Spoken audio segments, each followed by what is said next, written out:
¿Por qué algunos de los jóvenes galanes más atractivos de Hollywood eligieron esposas que les llevaban años de ventaja en fama, fortuna y experiencia de vida? En una era dominada por contratos de estudio y creación de imagen, estos matrimonios a menudo surgieron de una mezcla de afecto genuino, estrategia de carrera y la sabiduría interna de la pareja mayor. Quédense mientras revelamos las maniobras ocultas de poder, los susurros escandalosos y las historias de amor eternas que reescribieron las reglas de Tinseltown. Denle a ese botón de me gusta, suscríbanse y sumerjámonos en los romances no contados, detrás de la pantalla plateada. Desi Arnaz y Lucille Ball. Cuando el líder de banda cubano de 23 años, Desiderio Arnaz, llegó al lote de Paramount en 1940, tenía todo el ritmo de los tambores de conga. Lucille Ball, de 30 y tantos años, era una sobreviviente astuta de los estudios, con cicatrices de años de películas de serie B. Su chispa instantánea en el set de Too Many Girls se convirtió en una fuga a Las Vegas 3 meses después. Lucy, ya etiquetada como demasiado mayor a los 29 años para papeles de ingenua, vio la energía bruta de Desi como su boleto a la reinvención. Desi vio el brillante talento cómico de Lucy y el contrato a corto plazo de Columbia cortó de raíz su poco explotada fachada de glamour. La diferencia de 6 años se convirtió en su marca. La primera pareja interracial de sitcom en América presentó un matrimonio que prosperaba con temperamentos y edades desiguales. Sin embargo, detrás de las risas se encontraban las brutales giras y las tentaciones de Desi en los clubes nocturnos. Para 1950, Lucy aprovechó su antigüedad para exigir la copropiedad de lo que se convertiría en Desilu Productions, el primer imperio televisivo dirigido por una actriz en Hollywood. La batería de Desi financió las cámaras. El tempo experimentado de Lucy las mantenía en marcha. Su matrimonio no sobrevivió al estudio que construyeron, pero cada repetición de I Love Lucy aún vibra con la electricidad de un esposo más joven decidido a seguir el ritmo de un huracán cómico veterano. Charles Buddy Rogers y Mary Pickford.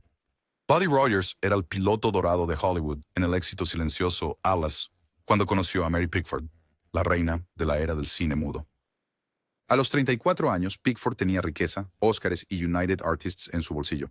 Pero su primer matrimonio con Douglas Fairbanks se estaba desmoronando. Rogers tenía 22 años, era encantador y sin experiencia en los negocios. Su boda en 1937 sorprendió a las columnas de chismes.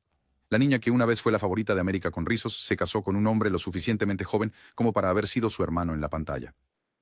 Sin embargo, la unión resultó ser el movimiento más inteligente de Pickford en su carrera tardía.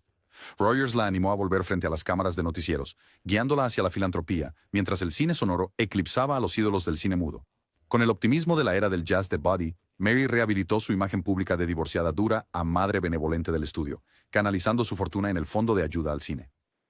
Fuera de escena, Rogers renunció a la gloria de ser un galán para gestionar la vasta cartera de Pickford, incluso negociando la venta en 1939 de acciones de UA, que mantuvieron Pickfair en funcionamiento durante la Segunda Guerra Mundial. Su matrimonio de 42 años refutó las normas ajeístas de Hollywood, demostrando que un magnate envejecido podía ser mentoreado y protegido por un cónyuge más joven que comprendía el ritmo cambiante. George Brent y Ruth Chatterton. El importado irlandés, George Brent, llegó al Hollywood de la era de la depresión con credenciales de guerra rebelde irlandesa y pómulos de galán, pero con poco peso.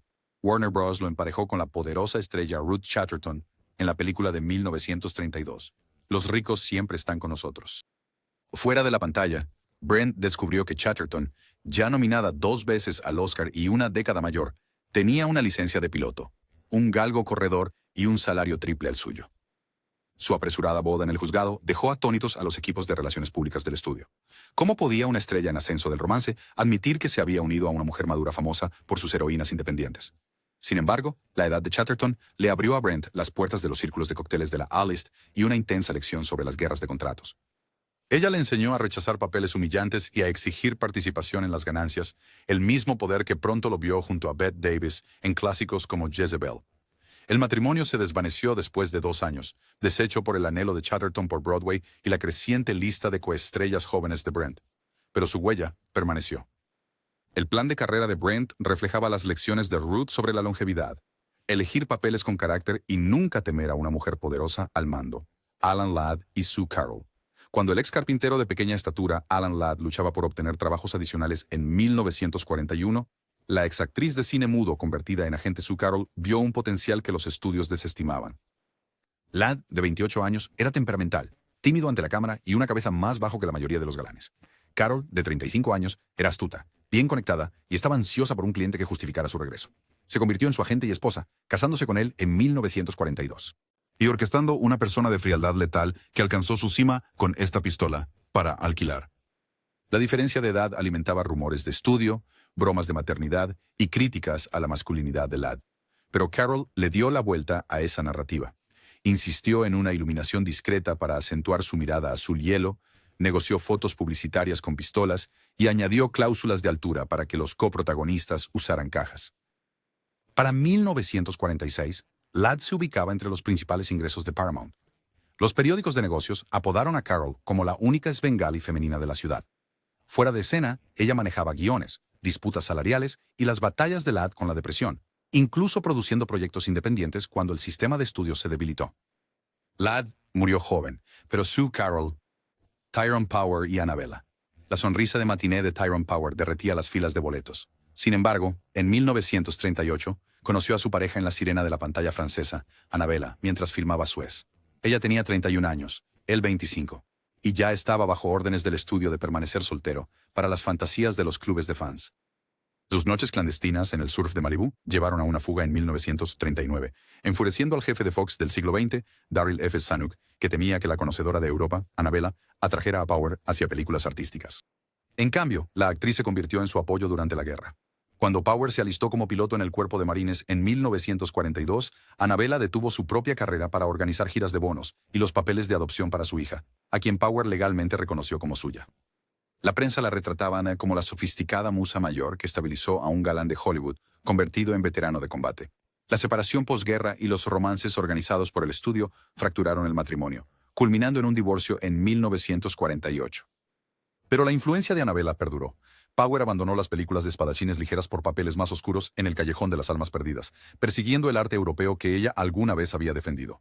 Su unión con diferencia de edad reescribió brevemente el libro de publicidad de Fox, demostrando que los fanáticos aún suspirarían por un ídolo casado si la historia de amor parecía lo suficientemente épica. Errol Flynn y Lily Damita. Antes de que Capitán Blood levantara un sable, Errol Flynn era un aventurero tasmano en bancarrota, rondando los cafés de París. Allí se encontró con Lily Damita, una estrella francesa 5 años mayor cuyo apogeo en Hollywood se había enfriado. Damita trajo a Flynn a América. Se casó con él en 1935 y lo instruyó en esgrima, etiqueta francesa y el escandaloso arte de hacer titulares. Warner Bros. Firmó con Flynn semanas después, sin saber que su descubridor dormía al lado de él. Fuera de cámara, el temperamento ardiente de Damita igualaba la sed de Flynn por la bacanal. Los tabloides los apodaron los recién casados del guante de boxeo después de sus peleas públicas. Sin embargo, su sofisticación del viejo mundo refinó el encanto canalla de Flynn en oro de taquilla. Incluso negoció su primer acuerdo de participación en ganancias. El matrimonio implosionó en 1942 en medio de demandas por infidelidad, pero Damita aseguró un acuerdo récord de $300,000 y una vida de regalías, otro primero para una actriz que una vez fue descartada como acabada. La leyenda del romance, fuera de la ley de Flynn, se debió tanto a la tutoría de Damita como a su propia construcción de mitos, demostrando que una pareja mayor podía guiar el estrellato de un hombre más joven y aún así retirarse con el montaje final. Inicia sesión o regístrate para ver. Yul Brynner y Virginia Gilmore. Mucho antes de que las cabezas calvas fueran sexys, Yul Brynner, de 23 años, nacido en Rusia, tocaba canciones gitanas en clubes de Manhattan. Virginia Gilmore, actriz de Broadway, de 24 años, extrovertida, ya portada de Life Magazine, escuchó su barítono y le ofreció entrenamiento escénico. Su matrimonio en 1944 unió a dos espíritus inquietos justo cuando la televisión comenzaba. Los contactos de la industria de Gilmore ayudaron a Brynner a conseguir sus primeros trabajos de dirección en CBS y finalmente el papel del rey autoritario en El Rey y Yo. Sin embargo, mientras la estrella de Brynner ascendía, las audiciones de Gilmore disminuían, una trayectoria inversa que ninguno de los dos esperaba. Brynner reconoció su papel fundamental, atribuyendo al empuje valiente y maduro de Gilmore el haberle enseñado a dominar una sala. Su unión se quebró bajo su implacable agenda de giras y affaires, terminando en 1960, pero no antes de que Gilmore convenciera a Brynner de afeitarse la cabeza permanentemente, una imagen que lo definió para siempre. En sus memorias, Brynner admitió que la diferencia de edad de un solo año se sentía más amplia. Ella se remontó y me llevó al futuro. Clark Gable y Josephine Dillon. Antes de convertirse en el rey de Hollywood, William Clark Gable, de 23 años, fregaba los pisos de los escenarios y trabajaba en compañías de teatro de repertorio en Portland. En el escenario estaba Josephine Dillon, una célebre profesora de actuación, divorciada y 17 años mayor que él. Dylan percibió un magnetismo bruto oculto bajo la torpeza de Gable. Postura incómoda y dientes torcidos. Ella financió dentaduras nuevas, corrigió su encorvamiento con libros en la cabeza y le inculcó Shakespeare en su barítono hasta que sonó como trueno lejano. En 1924 se casaron en privado y se mudaron a Hollywood, donde Dylan lo asistió en cada prueba de pantalla. Los cazatalentos del estudio susurraban que la esposa mayor de Gable era una Svengali, pero los conocedores de la industria sabían que ella era su arquitecta. Pagaba sastres, reservaba lecciones de voz y lo reinventaba como un caballero rudo en lugar de un extra leñador. Aunque el matrimonio se desintegró para 1930, cuando la estrella de Gable superó a la suya, Dylan rechazó la pensión alimenticia, satisfecha de que su protegido había conquistado la ciudad. Sin la mentora experimentada, que apostó sus ahorros por su mandíbula, Metro-Goldwyn-Mayer quizás nunca habría lanzado a Red Butler. Su historia de amor, parte romance y parte aprendizaje, demostró que las diferencias de edad podían forjar leyendas más duraderas que los votos. Humphrey Bogart y Mayo Method. El camino de Humphrey Bogart a Casablanca.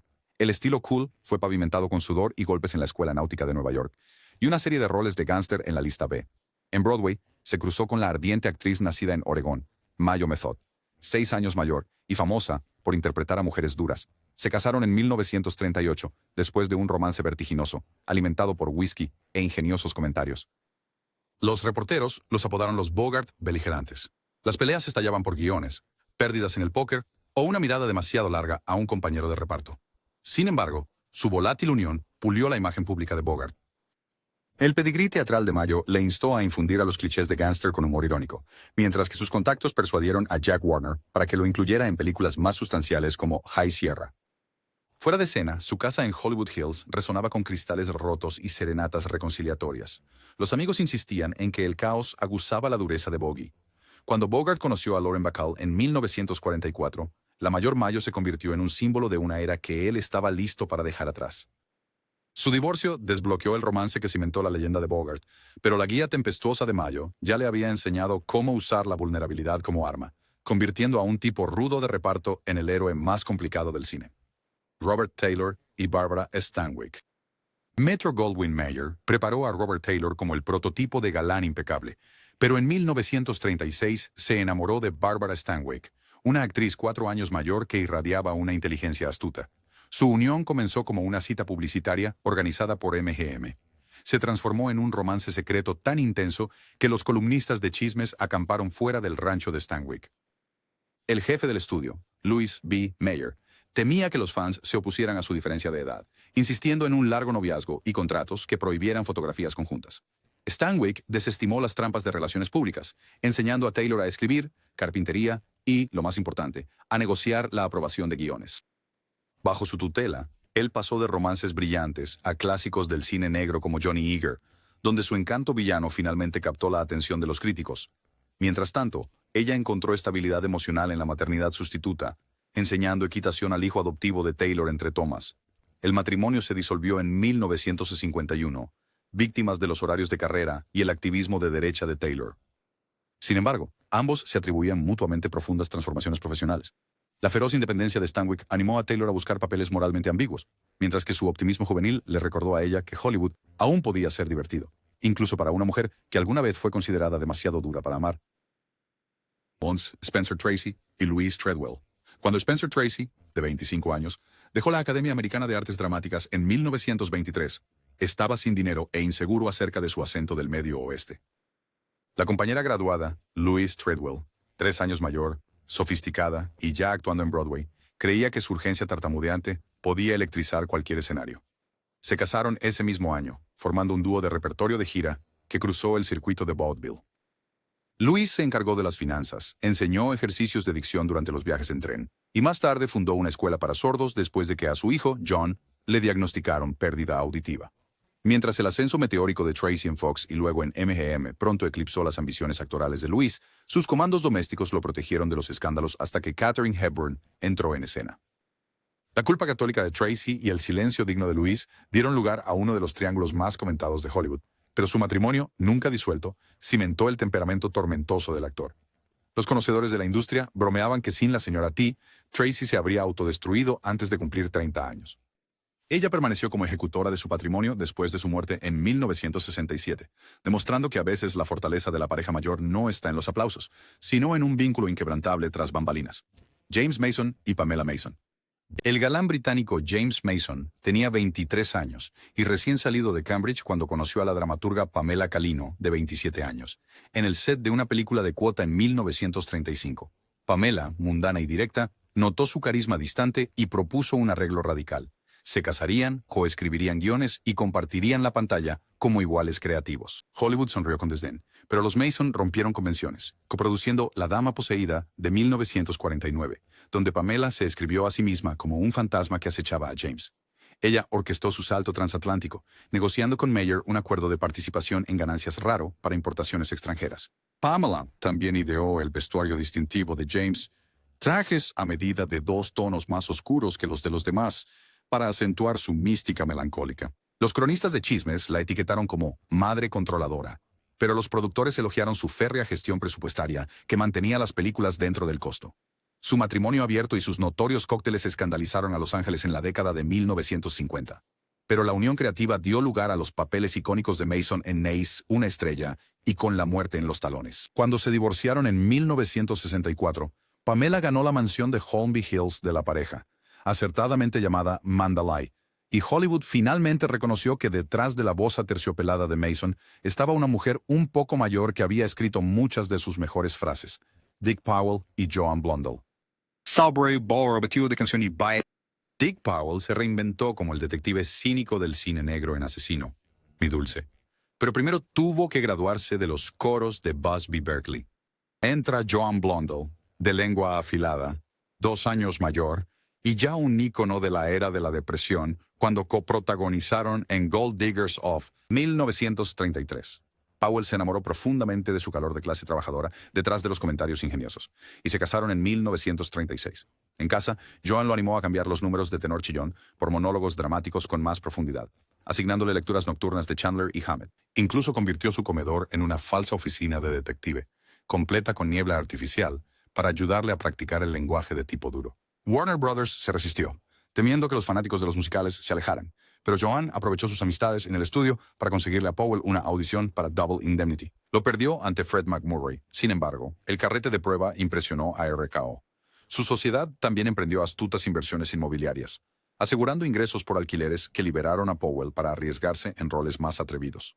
Aunque se divorciaron en 1944, Powell luego se casó con June Allison, pero nunca olvidó el consejo de Blondell. Guía con tus ojos, no con tu sonrisa. Su leve antigüedad le había enseñado la gravedad que llevaría a sus últimos trabajos de dirección en 4-Star Television, George Burns y Gracie Allen. George Burns comenzó como un promotor de canciones de Tin Pan Alley, sobreviviendo en el nivel más bajo del vaudeville cuando conoció a Gracie Allen en 1923. Era un año mayor, más rápida con un remate cómico y ya encabezaba carteles con sus hermanas. Burns le suplicó que intentara un dúo. Ella aceptó con una condición. Él le daría las líneas directas mientras ella interpretaba a la alma gemela despistada. Fuera del escenario, la habilidad empresarial de Gracie superaba con creces a la de George. Ella insistió en ser dueña de sus guiones de radio, en cobrar tarifas de sindicación y en asegurar una división del 50-50 en las negociaciones con NBC, algo inaudito para una comediante en ese entonces. Se casaron en 1926. Ocultándolo durante meses para mantener el atractivo de ser solteros. Su dinámica inclinada por la edad permitió a Gracie guiar a George a través de las transiciones del mundo del espectáculo, desde el teatro a la radio, luego a la televisión, recastando su papel cada vez para destacar su ritmo. Cuando la dolencia cardíaca de Gracie puso fin a su carrera como artista en 1958, George, ya entrado en sus 60 años, aplicó su lección de más vieja y sabia: reinventarse o retirarse. Se relanzó como un cómico filósofo en solitario, ganando un Oscar a los 80 años. Cada risa que provocaba se remontaba a la compañera un año mayor que había escrito contratos justos, chistes más inteligentes y un remate de por vida. Buenas noches, Gracie, Jerry Lewis y Patty Palmer. Cuando un incontrolable Jerry Lewis de 18 años subió al pequeño escenario de un club de Nueva Jersey a principios de 1944, pensó que estaba audicionando para una contratación. Gente. En cambio, impresionó a la estrella principal, Patty Palmer, una cantante sentimental italoamericana de 22 años recién salida de una gira nacional con la orquesta de Jimmy Dorsey. Patty oyó posibilidades en la rutina frenética de mimetismo de discos del joven flaco. Jerry oyó música en su risa. 4 meses después, en su única noche libre, pidió prestado un smoking. Compró un anillo de una tienda de 10 centavos y se casó con ella en el Hotel Pierre. La diferencia de edad era solo de 4 años, pero en el mundo del espectáculo durante la guerra, eso se sentía como generaciones. Una vocalista de banda experimentada uniéndose a un cómico prácticamente desconocido. El motivo de Patty era claro. Ella percibía el talento innato de Jerry, pero, más importante, su necesidad de equilibrio. Su aplomo moderaba su energía volcánica. Su oído perfecto afinaba su ritmo, y sus ingresos estables los mantenían cuando los contratos eran escasos. Jerry le decía a los amigos: «Me casé con mi metrónomo». A lo largo de la década de 1950, mientras Martin y Louis arrasaban, Patty protegió el hogar, manejando el dinero, cuidándolo durante el agotamiento y dando a luz a 6 hijos. Finalmente, el trabajo imparable de Jerry y sus bien publicitados amoríos fracturaron el vínculo. Patty solicitó el divorcio en 1980, después de 36 turbulentos años. Sin embargo, en entrevistas posteriores, Louis admitió que sin un compañero mayor y más sabio, el chico de Newark se habría agotado antes de hacerse famoso. William Holden y Brenda Marshall. Cuando Paramount apresuró al joven de 22 años William Holden en una gira publicitaria en 1940, lo emparejaron con Brenda Marshall, 3 años mayor, ya una actriz principal y mundana, de maneras que el recién llegado de Illinois no lo era. Nacida como Ardis Ankerson en Filipinas, Brenda había sobrevivido a un matrimonio juvenil. Se había cambiado el nombre y aprendido todos los trucos de la política de los estudios. Holden, recién llegado del trabajo en la radio y con un único papel protagónico, estaba deslumbrado. El 12 de julio de 1941 se fugaron a Las Vegas y mantuvieron la ceremonia en secreto hasta que Luella Parsons reveló la noticia.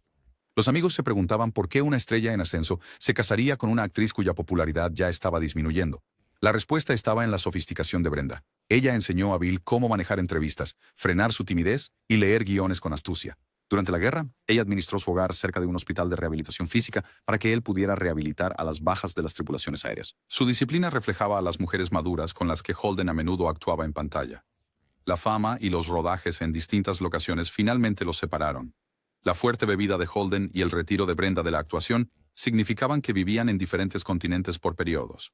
Pero su matrimonio de 30 años perduró lo suficiente para que él ganara un Oscar y se convirtiera en el emblema de masculinidad discreta que ella había previsto. En el decreto de divorcio de 1971, ella aceptó un modesto acuerdo, diciendo simplemente: «Conseguí lo que más importaba, su confianza, Gregory Peck y Greta Kukkonen». En una fría tarde de octubre del año 1942, el Gregory Peck, de 26 años, se casó con Greta Kukkonen, una maquilladora nacida en Finlandia, residente en Los Ángeles, 5 años su anciano. Era un actor de teatro con dificultades a punto de embarcarse en una gira de uso. Ella era una ciudadana naturalizada que se había apresurado a través de la escuela de belleza durante la depresión y ya poseía 2 bungalows de alquiler. La naturaleza calma y pragmática de Greta atraía a Peck, que tenía ideales elevados pero inciertos. Perspectivas. Ella escribió a máquina sus cartas de audición, lo entrenó en dicción y vendió una de sus propiedades para financiar su mudanza a Hollywood cuando Hitchcock y Wyler llegaron, llamando. A medida que la fama de Peck se disparó después de 1944, Greta mudó a su creciente familia a Brentwood e insistió en que los niños trataran las noches de Oscar de su padre, como cualquier otro cuento, antes de dormir. Su madurez ancló la conciencia del actor. Él acreditó a Greta por impulsarlo hacia Gentleman's Agreement y To Kill a Mockingbird, roles que coincidían con su brújula moral. El matrimonio se desmoronó después de una década de separaciones y la admitida aventura de Peck con Ingrid Bergman. Se divorciaron amistosamente en la víspera de Año Nuevo de 1955, compartiendo la custodia de 3 hijos. Años después, Peck llamó a Greta, la primera audiencia que alguna vez creyó mis líneas, y mantuvo una fotografía de ella en su estudio hasta su muerte. Lawrence Harvey y Margaret Leighton. Lawrence Harvey, nacido en Lituania, tenía 29 años y parecía destinado a la eternidad cuando se casó con la diva del teatro Margaret Leighton, de 35 años, frente a Gibraltar en 1957. Harvey había escalado desde un campamento de personas desplazadas hasta el estrellato en Londres, pero anhelaba legitimidad. Leighton, nominada 2 veces al Tony, la poseía en abundancia. Primero lo notó en Stratford. Todo pómulos y ambición inquieta, les dijo a sus compañeros. Su romance fue shakespeariano. Ensayos nocturnos, furiosas discusiones sobre verso, luego champán en The Ivy. Los colegas se burlaban diciendo que Harvey se casó en busca de conexiones, pero Leighton le confesó a Noel Coward que amaba su apetito peligroso. Ella lo presentó al director John Schlesinger, organizó reuniones en The Old Vic y entrenó su acento del norte hasta que la película Room at the Top lo convirtió en una sensación internacional. La intensa mentoría convertida en matrimonio brilló intensamente y breve. Las aventuras de Harvey y las propias exigencias de la carrera de Layton llevaron a un divorcio en 1961. Sin embargo, ambos admitieron más tarde que la unión fue transformadora. Él ganó seriedad. Ella encontró una pasión renovada actuando con protagonistas más jóvenes. Cuando Harvey murió en 1973, Layton envió una sola nota al funeral. Hogar. Le enseñé el pentámetro yámbico. Él me enseñó a arriesgarlo todo por una escena. Norman Lloyd y Peggy Lloyd. Las salas de ensayo de Broadway en 1935 vibraban con ideas radicales, pero pocas colaboraciones perduraron como la de Norman Lloyd de 22 años y Peggy Craven de 23 años.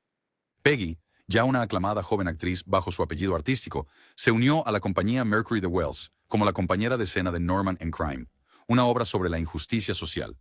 Su química en el escenario se trasladó a la vida, y el 29 de junio de 1936 se casaron entre funciones. Aunque solo había un año de diferencia, Peggy era la veterana estrella principal y Norman el entusiasta suplente. Ella le enseñó economía vocal. Él construía escenarios para complacer su perfeccionismo. Durante la guerra, al mudarse a Hollywood, Peggy pasó a la dirección para que Norman pudiera actuar en Saboteur y más tarde producir Alfred Hitchcock Presenta. Su largo matrimonio dejó totalmente perplejas a las columnas de chismes, porque no había escándalo, solo tenis matutino, ediciones de guiones mutuas y un ritual nocturno de leer en voz alta a Shakespeare. Peggy decía que ella robó la cuna, pero Norman decía que su año extra la hacía para siempre mi productora superior.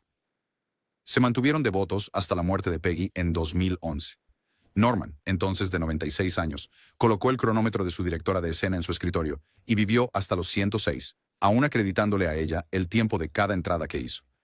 Anthony Quinn y Catherine DeMille. Cuando Anthony Quinn, de 22 años, un boxeador nacido en México convertido en actor secundario, conoció a la actriz de 26 años Catherine DeMille en una gala benéfica de Paramount en 1937, vio a una rebelde radiante.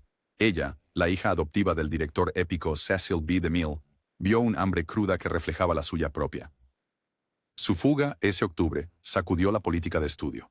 Un forastero ambicioso, casándose con la realeza de Hollywood 4 años mayor que él. Para Quinn, la ventaja estratégica era obvia. Casarse con la dinastía DeMille abrió puertas en el casting, y de manera más sutil, legitimó a un actor de piel morena en una industria cautelosa con los protagonistas étnicos. Para Catherine, el magnetismo terrenal de Quinn contrarrestaba una crianza protegida y prometía una vida lejos de la sombra de su padre. Ella apoyó su lucha por papeles complejos, lo instó a estudiar escultura para canalizar la agresión y tuvo 5 hijos mientras la carrera de Quinn ascendía desde papeles secundarios a artesano ganador del Oscar en Viva Zapata. Pero los temperamentos fogosos y las infidelidades de Quinn tensaron el matrimonio. El ahogamiento de su pequeño Christopher en 1941 profundizó las fisuras. Se divorciaron en 1965. Aunque Quinn a menudo reconocía que la veteranía y el linaje de Catherine me enseñaron a esculpir mi propio Monte Rushmore.